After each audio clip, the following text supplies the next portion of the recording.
is how I choose to live my life every day. Even after I was diagnosed with stage 4 metastatic breast cancer, I will never forget that day.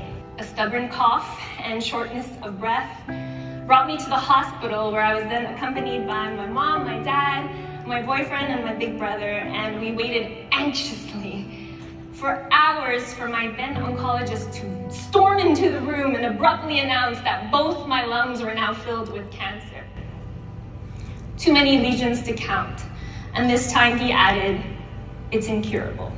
This time my doctor would look at me and say that there is no finish line. Just a really long marathon where you got no choice but to keep on going. I had to wake myself up and talk to myself and be like, Nalie, okay, what can I do to take back the year and make it my best year yet? We may not have the power to control what happens to us, but we have all the power in the world to control how we react to it. Cancer, funny enough, taught me to stop overthinking and over-planning life and really just to start living. And a cancer thriver to me basically means anyone who's willing to live beyond the limitations of their diagnosis. So who chooses faith and gratitude over fear and lives their best life to the absolute fullest. We are the ones who decide what we give power to. You can decide in life to focus on the beauty, or you can focus on the bullshit. You have the power to change your experience by deciding what you give power to. But if there's one piece of advice that I'd like to give to you today, is that whenever you're faced with a challenge and you are afraid of failure, I want you to ask yourself, why do you even want to succeed? What's your reason? What's your why? And sometimes people confuse purpose with purpose is like, when you have purpose, you're Beyonce. You have 100,000 followers on Instagram. That's not purpose.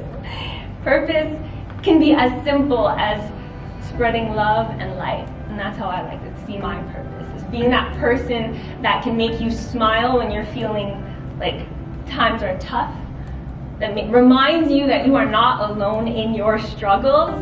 That's my purpose. Never hide your imperfections, because that's what makes you beautiful. Never hide your weaknesses, because that's what makes you strong.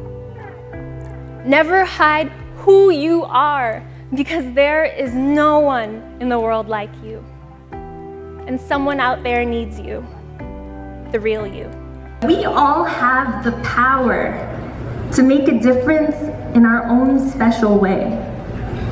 You see, I'm not a doctor or a surgeon or a researcher or a scientist or a nurse.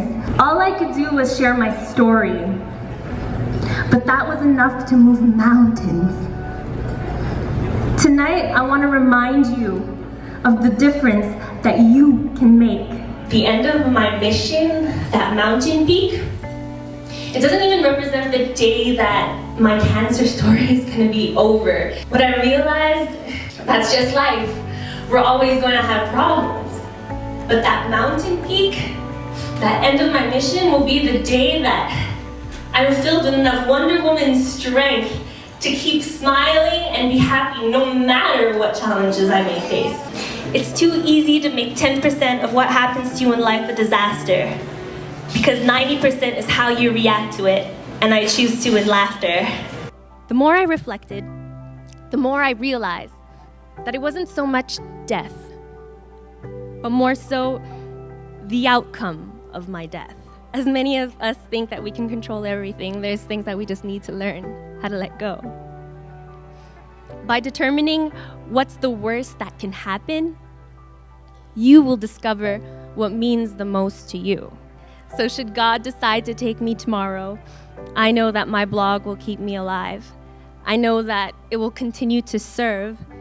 And because of that, I know that no matter what happens, the look on my Father's face won't be that of pain, but of pride.